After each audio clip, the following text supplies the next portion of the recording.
Hello, Rubs. We're back with The Devil and the Jews. The medieval conception of the Jew and its relation to modern anti Semitism by Joshua Trachtenberg, a 1943 book, which was republished in this edition in 1983. We now move on to Chapter 5. Europe discovers the Kabbalah. As the Middle Ages expired, by an ironic paradox, the medieval conception of the Jew experienced a lusty rejuvenation. Out of the birthplace of the Renaissance, at the moment of its most brilliant flowering, came the most authoritative statement of this attitude. The worst of it is that they seduce a great many imprudent and weak persons with their satanic illusions, their fortune telling, their charms and magic tricks and witcheries, and make them believe that the future can be foretold, that stolen goods and hidden treasures can be recovered,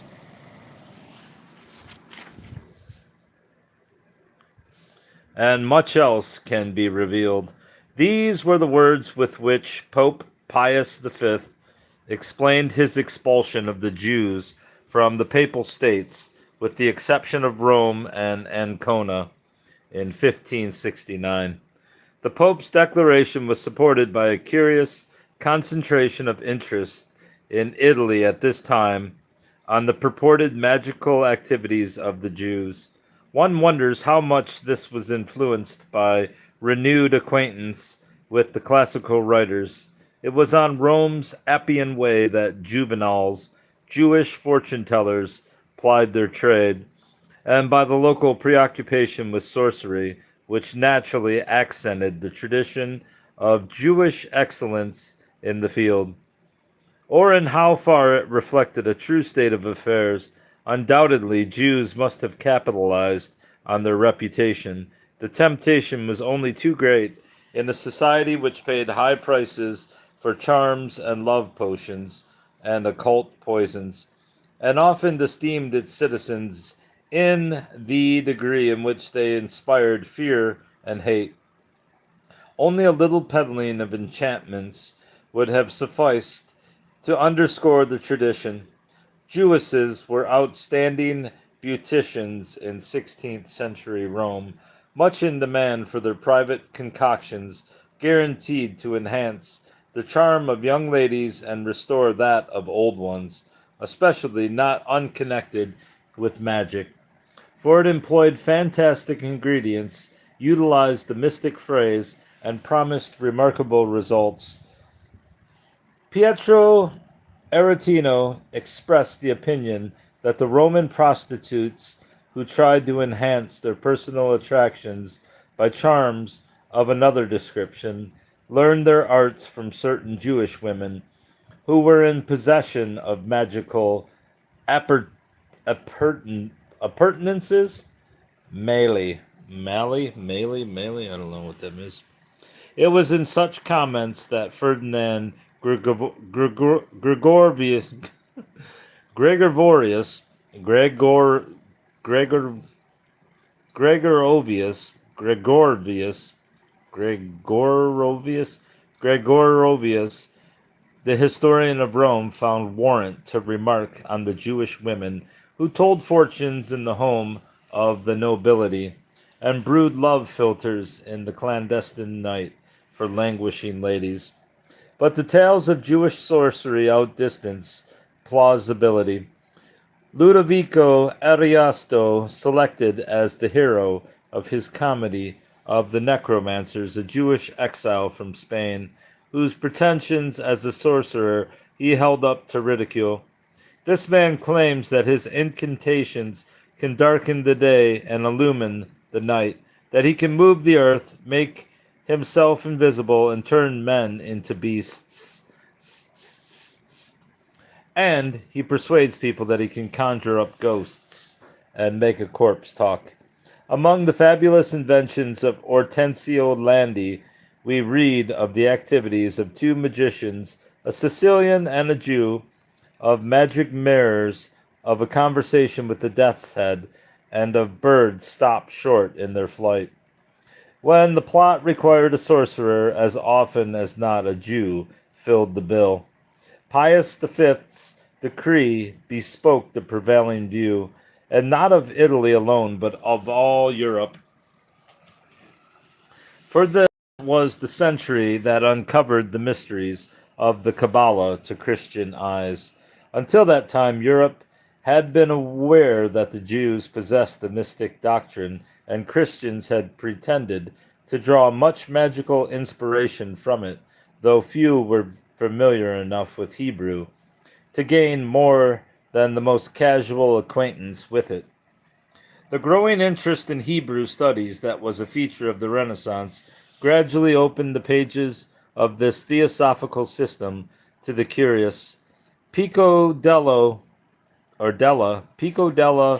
Mirandola, and Johann Reuchlin were the first to popularize their Kabbalistic gleanings in Christian circles. In their opinion, they had discovered not only the supreme science of nature, but among Jews, final proof of the divinity of Christ. These were, and there's the Kabbalistic magic circle employed among non-Jews, with its characteristic Hebrew inscription. I don't know what any of that means. The dual interests that led them to introduce the Kabbalah in full dress to a new and eager audience. But the Kabbalah, as Christian Europe finally embraced it, was not the Kabbalah of the Jews. On the fringe of the Jewish theosophy was the magical lore that non-Jews had heretofore but dimly perceived. This had little enough to do with Kabbalah proper, and was in fact denominated in Jewish circles the practical Kabbalah, as distinct from the authentic theoretical Kabbalah. It was the practical Kabbalah in a theosophical dress that Christians found the easier and more desirable to assimilate. It became a prized adjunct of astrology and alchemy, a marvelous magic apparatus in the general view. Jewish elements were soon absorbed and so transposed as to remain Jewish in name only. Since the 16th century, there has grown up a vast library of Kabbalistic texts, so called a new Christian Kabbalah, that speedily parted company with its ostensible parent and ventured off in other directions wholly on its own. The term Kabbalah became synonymous with magic under this new dispensation. Physical attack upon Jews, specifically as sorcerers, was quite rare in the earlier centuries. The subsidiary charges, such as poisoning, the host and blood accusations, and the rest, which we shall shortly consider, were then still persuasive enough to serve as sufficient pretext. But when the Reformation destroyed the effectiveness of some of the more popular earlier accusations, coincidentally with the startling revelation of the Kabbalah, the sorcery accusation came into its very own. In 1551, Schutt informs us, Duke Christopher of Württemberg unleashed a savage assault against the Jews, peremptorily ordering, isn't it supposed to be peremptorily?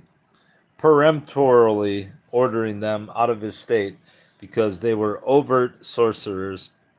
This charge was evidently leveled thereafter with sufficient frequency to constitute a major danger to Jewish communities, for we find the Vod, or Council of Lithuanian not jewelry, which first convened in 1623, decreeing in 1637 and again in 1647 that the expense of combating it and the damage resulting from it must be shared by the entire Jewry and not left for the community directly involved to bear alone. Hello, Brobs. In 1681, when the accusation did not let up, when the accusations did not let up, and the burden of contending with them grew too heavy for the impoverished and decimated Jewry, exhausted after the devastating Khmelnytsky outbreak, the Lithuanian Vod turned to the Council of Polish Jewry, the famous Council of the Four Lands, with the plea that it too bear a share of such expenses. This action is poignant evidence of the effect of the renewed and reinforced sorcery propaganda upon the attitude of the Christian masses. When Luther excoriated Jewish superstition and magic, his real target was this newfangled Kabbalah. When a host of works on magic appeared boasting Jewish inspiration, it was this they really meant. When the attack on Jews as sorcerers increased in intensity and the Pope gave it official expression, the Christian version of Kabbalah was the cause. Only an unbalanced Judeophile could have doubted the veracity of the report that Charles V's naval how do you say that? Charles V's naval excursion against Algiers in 1542 had been frustrated by a Jewish magician who raised a terrific storm and did so much damage to the imperial fleet that it was obliged to retire in utter confusion. Paracelsus went about elaborating a scheme to create a homunculus by alchemical means with supreme assurance of its ultimate success. For had he not learned the secret from the Kabbalah and could proclaim confidently, the present-day Polish Jews are notoriously masters of this art, and often make the golem a homunculus, which they employ in their homes like kobolds or house spirits for all sorts of housework. Down to the present century, Kabbalah has been a favorite of Christian pseudo-mystics and amateur magicians, and because Kabbalah is the name of a Jewish theosophical discipline, the Jews were irrevocably branded as master magicians. The ancient traditions had at last received its final vindication. One should imagine, in view of all this, that the records of judicial proceedings, secular and ecclesiastical, would be our richest source of information. Sorcery was a crime severely prosecuted by both church and state, and there are countless reports of court proceedings in such cases during the Middle Ages, particularly with the inception of the witch trials.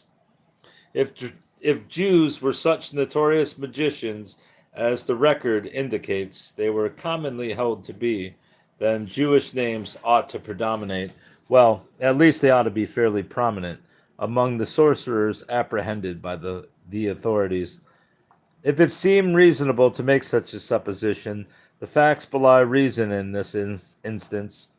I have done no more than make a sampling of the pertinent literature, a fairly extensive sampling at that. If I cannot pretend that the following is a complete listing of sorcery cases in which Jews were involved, I am confident that no matter how industriously others hunt up more, the sum total will still remain astonishingly insignificant. The earliest report that has come to my attention dates from the year 637 or thereabouts, when a Jewish sorcerer of Salamis, Daniel by name, was burnt at the stake for plying his trade. We have no further information as to the specific act or acts for which he was punished. There follows a period of 5 centuries without a single case to record. Our next item is dated 1131, when the Jews of London were fined £2,000 for the sick man whom they killed.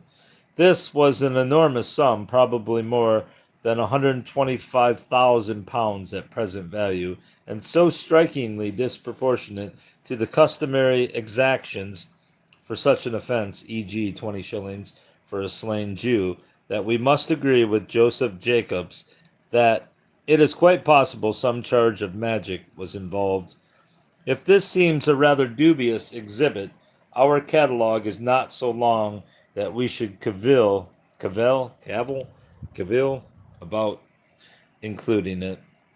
We are indebted to the diligence of the Spanish Inquisition for a few cases.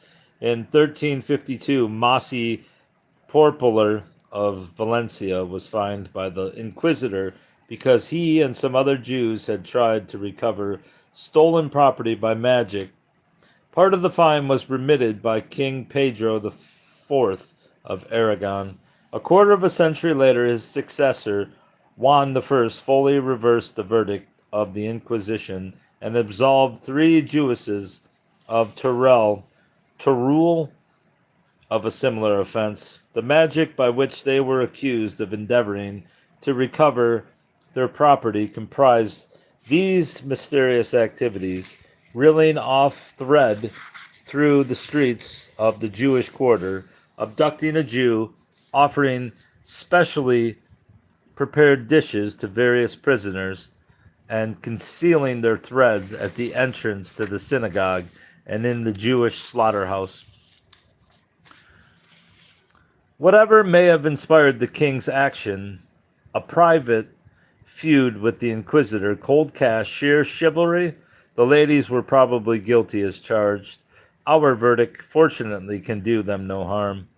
The circumstantial detail of the charge rings authentic, and the entire operation fits the pattern of similar devices we know to have been widely employed by Jews and non-Jews.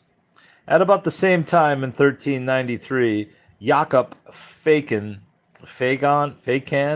a Jew of Murvidro, was hailed before the Inquisition. Is that hailed or hauled? I think it's hailed, right? Before the Inquisition, charged with aiding conversos to revert to Judaism.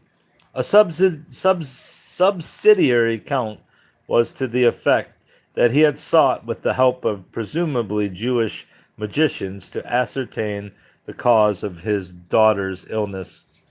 In 1451, in the city of Messina, Sicily, we hear of the conviction of a Jewess named Gemma on several charges of a magical nature. The hell does that say? Nonulus criminibus artis magis, and in 1485 a Jew, Juan de Talavera, was accused before the inquisitorial court of Segovia in Spain of practicing sorcery. A few years later, a Marrano, Guillermus Raymundus Esblugus, confessed to the inquisitorial court at Valencia that he had practiced negromancia through though negromancia, though it is difficult to tell whether his guilt went beyond accepting an amulet from a Jewish physician to ease his wife's labor pains and later passing it on to another woman. However, works on alchemy were found in his possession, which seems to have been pretty damning evidence against him. Are you Jewish, Baba? A strange case is that of the converted Jew, Johann Pfefferkorn, not identical with the convert of that name, of the same, I can't read. Johann Pfefferkorn, not identical with the convert of the same name, whose debate with Reuchlin over the Talmud made history. Executed in Hall in 1514 or 1515, he is reported to have confessed stealing an imprisoned devil, from a priest in Franconia, with which he performed much magic before he finally sold it for 5 gulden. Nor was this the full measure of his crime. He had also gone in for poisoning on a large scale, stole several consecrated hosts and kidnapped two children, one of whom he sold to the Jews that they might extract its blood. The other he let go free because it had red hair. No one wants a ginger. Besides all this, he seems to have been a fairly common type of criminal, and a little demented in the bargain, to judge from the scanty information available. And this is all except for the cause celebre, however you say it, of Munzmeister Leipold, which provides a keyhole through which to watch the unpopular Jew being beaten with the convenient big stick of the sorcery charge. Lippold was the mint master and financier of Elector Joachim II of Brandenburg for many years, his trusted confidant as well as treasurer, who underwrote not only his experiments in alchemy, but his more fruitful essays in love as well. Lippold's influence was his liege with his liege. Lippold's influence with his liege was too much for him and for the court, and he succeeded in making himself thoroughly hated among his co-religionists, as well as among the members of the elector's official family. If his overweening self-esteem merited a just measure of retribution, his terrible end was assuredly greater punishment than he had earned. No sooner did Joachim die on January the 3rd, 1571, than his successor had Lippold arrested on a charge of embezzlement and theft, which was soon enlarged to include the murder of the late elector by poisoning. Diligent investigation, however, could uncover no evidence of any offense, and he was freed. But he was carefully shadowed until almost 2 years later the magic book showed up, and his persecution took a fatal turn. Spies overheard his wife, in the course of a family quarrel in which she rehearsed all his sins, of omission, no doubt, as well as of commission, mentions a magic book that he owned. That innocent, if barbed, allusion was his undoing. The instant the suspicion of sorcery fell upon him, he was lost.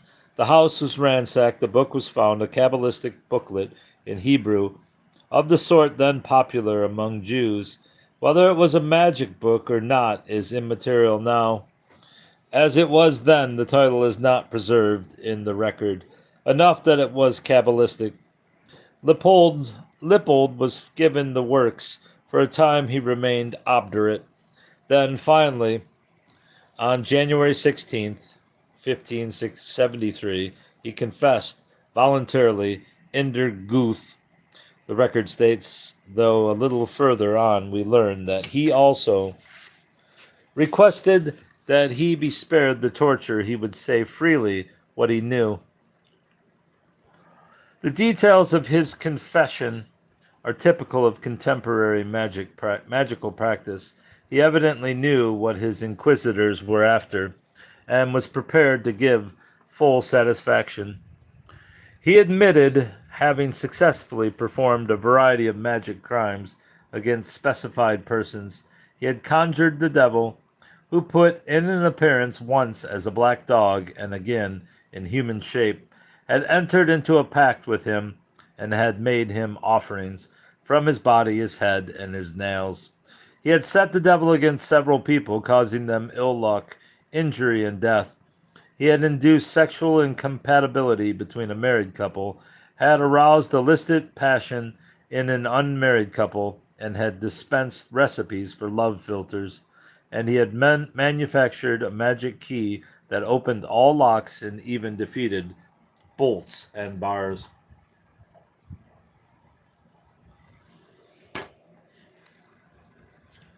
Further interrogated, since he was a Jew, and by nature neither faithful nor pleasing to a Christian, and on the other hand, since Christians could not be friendly to Jews, he should state whether there was not also in this book a means of winning the favor of people.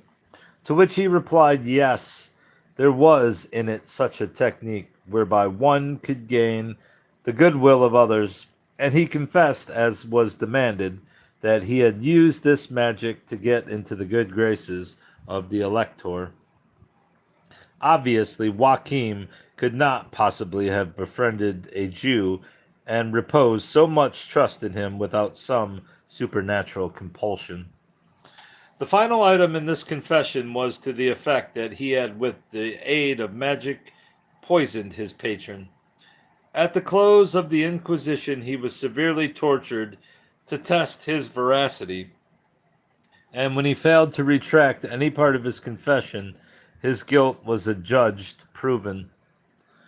With this document as basis, he was formally placed on trial January 28, evidently offered a commutation of death sentence if he would become a Christian. Damn, that's all it took. You become a Christian and you don't go to death. He redeemed himself at the very end by choosing to die a pious Jew in his faith. In accordance with medieval procedure, he was again requested to make confession. This time, stiff-necked Jew that he was, he denied everything. Let's check this out before we move on. What's this say? The execution of Munzmeister Lippold at Berlin, 1573. They are beating the living shit out of him. What's with the wheel? Is that like a torture wheel? Some fucked up shit there. He had admitted all this only for suffering and pain, but he had not reckoned with the rack. So savagely tortured that blood spurted from his neck, his resistance broke, and he acknowledged everything once more as before. He was executed in Berlin in a manner, even for that time, unusually barbarous, and when his bowels were burned together with the unlucky magic book and a large mouse jumped out of the fire, the audience recognized in it the devil and accepted this as the culminating evidence of his guilt.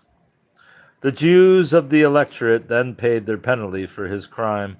They were attacked, their property was confiscated, and in the end they were driven out. Leipold's sin to have been the elector's favorite was amply expiated. These few cases exhaust the official record of Jewish implication in crimes of magic. What of the witch trials? Does Jewish sorcery make a better showing there? Poor Johann Schutt. How he squirmed when he came face to face with this question. All the fables he had assembled to bolster the contention that Jews are the world's master magicians must have brought little comfort when he finally had to ask himself, for he was, after all, an honest scholar, what about the witch trials? One will not easily find in the works of those who have written about witches, he was obliged to admit ruefully, that Jews or Jewesses are among the accused in witch trials, that they appear in gatherings of sorcerers or have entered into a pact with Satan. So, the fact could not be denied, but honest scholarship can be carried too far. Having done his duty, he proceeded to explain the fact away. The Jews have no need to ally themselves with the evil spirits by means of the usual pact, like other sorcerers. Their Kabbalistic magic arts are already sufficient, the work of Satan. Be this as it may, Schutt's scholarship is supported by modern research. Among the thousands of witch trials on record, spanning several centuries, there is one case, in all probability the only one, involving a Jewess, and the sequel cleared even her of guilt. In Hesse, in the year 1669, a certain Golda, daughter of Cephas of the town of Kell, and wife of Reuben of Trias, A.D. Lumd, set fire to her house with the aim of razing the whole village of Trias. Hailed to court, she admitted not only this intention, but also that she had covenanted her soul to the devil, had whored in her youth with the baker's man. Indeed, that her mother had cursed her while she was yet in the womb, and that she had in turn visited a fatal curse upon her mother. This is certainly one of the least sensational of the witch trials. She was incarcerated in the Tower of Marburg, but was there acknowledged to be deranged and was discharged. The effect of the widely current tales of witchcraft upon such poor wretches is only too apparent. And that's the end of chapter 5, and I'm going to stop there because we're already 30 minutes in, and that's all for now, brubs. That's all, brubs.